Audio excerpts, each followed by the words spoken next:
हमारे ऊपर भारत का हमला आया तो हमने अपने स्ट्रेटेजिक एसेट जो थे वो उठा के ईरान में भेज दिए, ईरान में रख दिए। ये डर, पाकिस्तान एक लीनियर मुल्क है जिसकी चौड़ाई ज्यादा नहीं है, जिसकी जी। वजह से आपके जितने भी स्ट्रेटेजिक एसेट्स हैं वो दुश्मन की रीच में है। भारत पाकिस्तान के एटमी असासों पर हमले का मकरू मंसूबा बना रहा है। भारत पाकिस्तान के एटमी हथियार तबाह करने के दर पे है। हमने पराई जंगें लड़ी, हमने मुस्लिम उम्मा का ठेकेदार बनकर 75,000 मासूम अपने मरवा दिए, 120 अरब से डॉलर से ज्यादा नुकसान करवा बैठे।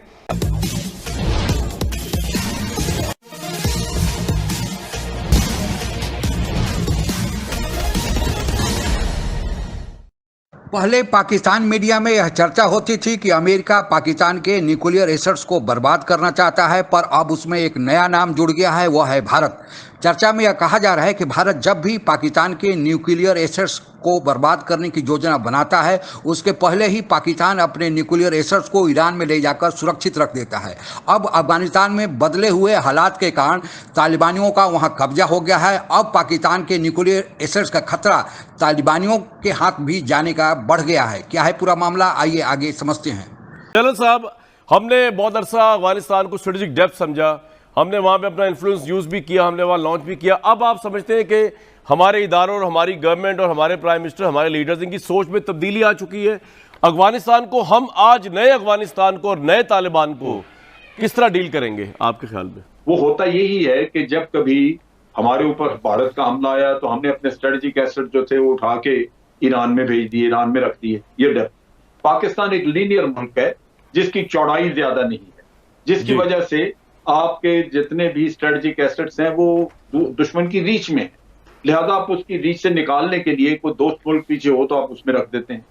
कल अफगानिस्तान अगर उसके ऊपर हमला हुआ जब सोवियत यूनियन से, तो उनके लिए स्ट्रेटेजिक डेथ पाकिस्तान थे कि तालिबान ने बड़ा अच्छा इंप्रेशन दिया है खवातीन के मामले में और चीजों के मामले में। देखना यह है कि तालिबान की हायरार्की ये फैसले कर रही है, क्या तालिबान की लो रैंक्स में सबको अंडरस्टैंडिंग यही है? क्योंकि ये प्रिमिटिव लोग थे और जो इनकी सोच थी उस जमाने की, वो सोच क्या नीचे तक बदली हुई है? अगर इनके अपने रैंक्स में इस चीज के ऊपर किसी स्टेज पे इख्तलाफात आ जाते हैं तो अफगानिस्तान में फिर हालात खराब होंगे, बड़ी मुश्किल पेश आएगी। राइट। लिहाजा ये वक्त आने पे हमें पता चलेगा कि जो आज तब्दीली लाई जा रही है वो वाकई परमानेंट देना, उसामा एपिसोड, 20 साल बाद अमरीकी पसपाई, तालिबान फतह, हमसे बड़ी गलतियां हुई हैं। हमने बहुत गलत फैसले किए हैं। हमने पराई जंगें लड़ी, हमने मुस्लिम उम्मा का ठेकेदार बनकर 75,000 मासूम अपने मरवा दिए, 120 अरब से डॉलर से ज्यादा नुकसान करवा बैठे।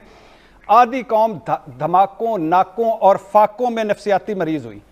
तो हम कुर्बानियां देकर डू मोर पर नाच नाच कर अमेरिका की नजर भी मशकूक थे, और उस अमेरिका की नजर में जिसका बाइडेन कह रहा था कि नो वे, पाकिस्तानी तालिबान कोई दुनिया फतह करने में, कोई पाकिस्तान फतह करने में, कोई अफगानिस्तान फतह करने में, सफात ऑपरेशन, कबाली ऑपरेशन, और आज भी फौज हमारी सरहदों पर खड़ी है। तो अल्लाह करे ये जो बिल्कुल ठीक है, कम अज कम ये इस बॉर्डर पाकिस्तान से दोस्ताना ताल्लुकात रहे और वहां का कोई आउटफॉल यहाँ ना हो। बिल्कुल हमारे पॉलिसी साज और काबल वाले बेहतर परफॉर्म करें। बिल्कुल ठीक है। भारत पाकिस्तान के एटमी असासों पर हमले का मकरू मंसूबा बना रहा है। भारत पाकिस्तान के एटमी हथियार तबाह करने के दर पे है।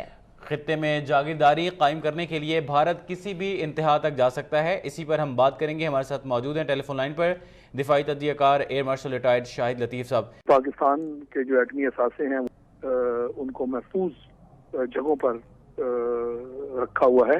अफगानिस्तान में एक बहुत बड़ा मुकाम जो है वो करना चाहते थे। ये ठीक है, पाकिस्तान के खिलाफ दहशतगर्दी करवाने में अफगानिस्तान को इस्तेमाल करने की वो कोशिश जारी रखे हुए हैं। फिर जैसे मैंने कहा कि वो उनके जो ख्वाब थे कि पाकिस्तान को सबक चखाएंगे, हर चौथे दिन वो जो LOC है उस पर जारहियत का मुजाहरा तो करते हैं, मुतमईन कर सकें कि जी वो एक बहुत बड़ी ताकत है, और यूं पाकिस्तान को नीचा दिखाने के लिए वो हर वक्त अपनी एक मंसूबाबंदी करते रहते हैं।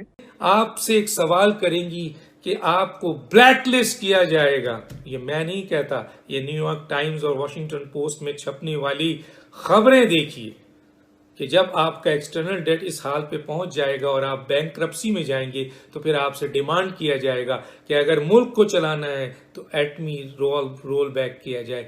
तो हमने सब चीज उनके हाथ में दे दी है। अब ये कोविड का जमाना है, कब ये डिमांड आती है कि आप अपना एटमी रोल बैक करें। जिस दिन जो तकरीबन इस वक्त घेर चुके हैं मईशत के जरिए, इदारे के जरिए इस एटम बम को, अल्लाह न करे, जिस दिन ये एटम बम को रोल बैक करेंगे और हमारे यही हुक्मरान हमसे कहेंगे कि जनाब मुल्क चलाना है, पैसा लेना है, बैंकरप्सी से निकलना है, तो एटम बम को हम रोल बैक करते हैं, उस दिन ग्रेटर इसराइल अपने आखिरी हतमी मोहर पर स्टैंप लगा देगा। भारत ने शांतिपूर्ण कार्यों के लिए परमाणु कार्यक्रम की शुरुआत 1944 में ही कर दिया था और अपने लिए परमाणु ऊर्जा से चलने वाली बिजली संयंत्र का निर्माण कर रहा था। डॉक्टर होमी जहांगीर भाभा के देखरेख में यह कार्यक्रम चलाया जा रहा था, जिन्होंने बाद में भाभा एटॉमिक रिसर्च सेंटर की स्थापना की, जिसे बार्क भी कहा जाता है, लेकिन इसकी रफ्तार बड़ी धीमी थी।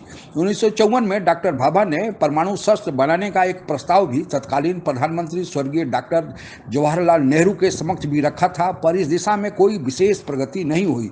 फिर आया 1971 का युद्ध, जिसमें अमेरिका ने पाकिस्तान के पक्ष में अपना 7वां बेड़ा भेजा था और जवाब में भारत के पक्ष में रूस ने अपना विश्व विध्वंसक पनडुब्बी भेजा। चूंकि रूस का विश्व विध्वंसक पनडुब्बी परमाणु हथियारों से लैस था, इस कारण इसके डर से अमेरिका, ब्रिटेन आदि के समुद्री बेड़े वापस लौटने को मजबूर हुए। आप लोगों को ज्ञात ही होगा कि उस युद्ध में भारत की जीत हुई थी और पाकिस्तान 2 भाग में विभाजित हुआ और बांग्लादेश का जन्म हुआ। रूस के बेड़े के परमाणु शक्ति को देखकर भारतीय नेतृत्व की भी आंख खुली और उस समय की तत्कालीन प्रधानमंत्री स्वर्गीय इंदिरा गांधी ने 7 सितंबर 1972 को औपचारिक रूप से भाभा एटॉमिक रिसर्च सेंटर को यह आदेश दिया कि आप भी परमाणु हथियारों के निर्माण के कार्य के दिशा में कार्य शुरू करें। लेकिन परमाणु हथियारों का परीक्षण पहली बार 18 मई 1974 को पोखरण में हुआ था। पोखरण के सफल परमाणु परीक्षण के बाद तो फिर भारत में परमाणु अस्त्रों के निर्माण का सिलसिला जो चालू हुआ वो आज तक जारी है। भारत के परमाणु परीक्षण के प्रक्रिया स्वरूप पाकिस्तान ने भी अपने यहाँ चोरी छुपे परमाणु अस्त्रों के निर्माण का कार्यक्रम चीन के मदद से चालू किया। पाकिस्तान ने अपना पहला परमाणु परीक्षण मई 1998 में किया था। भारत ने जब परमाणु परीक्षण किया था तो अमेरिका द्वारा प्रक्रिया स्वरूप भारत पर प्रतिबंध लगाया गया था, लेकिन उसी समय पाकिस्तान में भी परमाणु कार्यक्रम चल रहा था, लेकिन अमेरिकी सरकार ने उसको अनदेखी किया, कारण उस समय पाकिस्तान अमेरिका के कैंप में था। आज स्थिति बदल गई है। अमेरिका न केवल भारत से प्रतिबंध वापस ले लिया है, बल्कि भारत को परमाणु अस्त्रों की मदद भी कर रहा है ताकि उसका इस्तेमाल चीन के खिलाफ किया जा सके, और दूसरी तरफ वह पाकिस्तान के परमाणु अस्त्रों को नष्ट करने के लिए एक खुफिया प्लान भी तैयार कर रखा है, और जिसकी बारे में चर्चा अभी आपने वीडियो में पहले सुना भी। आपको यह भी बताते चलें कि भारत परमाणु के कार्यक्रम में इतना आगे बढ़ चुका है कि कर्नाटका में जैसे कि खबर आ गई है कि एक जगह पर एटॉमिक सिटी भी बनाने जा रहा है, और लोग कहते हैं कि यह कार्यक्रम अंतिम चरण में पहुंच चुका है। आज के लिए बस इतना ही।